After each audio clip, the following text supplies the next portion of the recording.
अभी अगर सिचुएशन देखते हैं तो एक पश्चिम विक्षोभ था, वो अभी भी है पर काफी वीक हो गई है और ये धीरे धीरे आप देख रहे हैं क्लाउड पैच से ये इंडियन रीजन से हट रहे हैं। तो सिर्फ आइसोलेटेड बारिश थोड़ा रहेगी या स्नोफॉल भी आइसोलेटेड अमाउंट में रहेगी थोड़ा जम्मू कश्मीर में। बाकी पूरा हफ्ता आपका खास वेदर रहने की संभावना नहीं है नॉर्थ वेस्ट इंडिया का।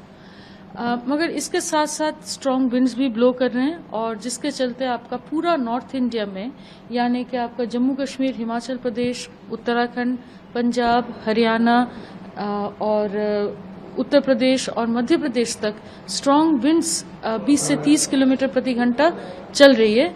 और राजस्थान में खासकर डस्ट स्टॉर्म चल रहे हैं, डस्ट रेजिंग विंड्स चल रहे हैं, जिससे विजिबिलिटी काफी कम होती जा रही है।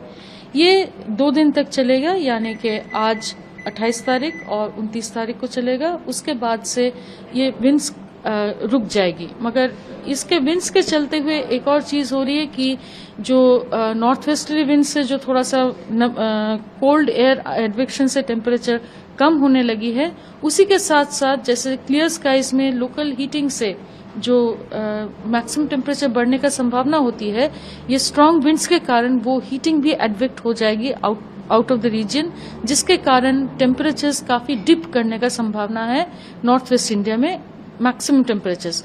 तो दिल्ली का अगर बात करें तो दिल्ली में जैसे कल भी 38 डिग्री रिकॉर्ड किया गया था, आज वो कम होते होते आज और कल में 2 दिन में थोड़ा कम होके और 2 से 3 डिग्री कम होने की संभावना है। और अगर नॉर्थ इंडिया, पूरा नॉर्थ इंडिया में इनफैक्ट नॉर्थ और सेंट्रल इंडिया, मध्य प्रदेश तक उम्मीद है कि टेम्परेचर थोड़ा घटती हुई नजर आ रही है 2 दिन तक। इसके बाद जैसे ही आपका विंड्स रुक जाएगी स्ट्रांग विंड्स, तो आपका जो लोकल हीटिंग और क्लियर स्काइज के लिए धीरे धीरे टेम्परेचर बढ़ने लगेगा। और ये जो बढ़ेगा ये भी 3 से 5 डिग्री बढ़ेगा अगले 3 से 4 दिन में, यानी कि 30 से लेके धीरे धीरे टेम्परेचर्स बढ़ती नजर आ रही है पूरा नॉर्थ इंडिया और सेंट्रल इंडिया तक। अगर हम ईस्ट इंडिया की बात करें तो ईस्ट इंडिया में ऑलरेडी कोई वेदर नहीं है, जिसके चलते हमारा हीट वेव का स्थिति आज से शुरू हो रही है, खासकर आइसोलेटेड प्लेसेस में ही, खासकर इंटीरियर ओडिशा में। और ये जो इंटीरियर ओडिशा का जो टेम्परेचर्स बढ़ी हुई है, ये चलेगी अगले 2 से 3 दिन तक, जिसके कारण से इंटीरियर ओडिशा में हम लोग हीट वेव दे रहे हैं। इसके बाद दोबारा एक वेदर सिस्टम आ रहा है और बे ऑफ बंगाल से मॉइस्चर आएगी, जिन दोनों कारणों से हमारा हीट वेव का स्थिति धीरे धीरे कम होती नजर आ रही है। अगर साउथ पेनिनसुलर इंडिया की बात करें तो आपका पेनिनसुलर इंडिया में जो थंडरस्टॉर्म एक्टिविटी है परसों से कल थोड़ा कम हो गया था, कल से आज और थोड़ा साउथवर्ड ही मूव करेगी। और ये जो स्थिति है that means light thunderstorm activity आज केरला में होने की संभावना है, केरला, साउथ कर्नाटका में।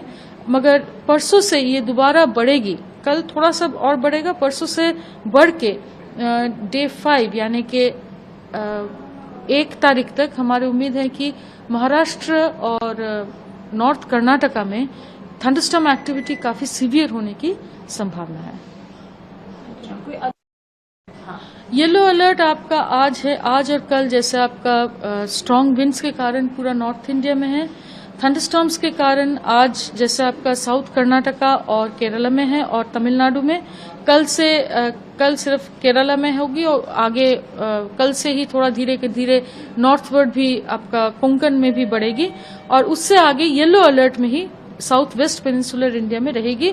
और आपका ईस्ट इंडिया में 3 दिन तक और येलो अलर्ट में रहेगी हीट वेव के लिए, क्योंकि हीट वेव बहुत वाइड स्प्रेड नहीं होगी, आइसोलेटेड प्लेसेस में होने की संभावना है। और साथ ही साथ असम, ईस्ट असम और अरुणाचल प्रदेश और सिक्किम में 2 दिन तक thunderstorm activity, light thunderstorm activity के लिए वार्निंग है येलो अलर्ट को।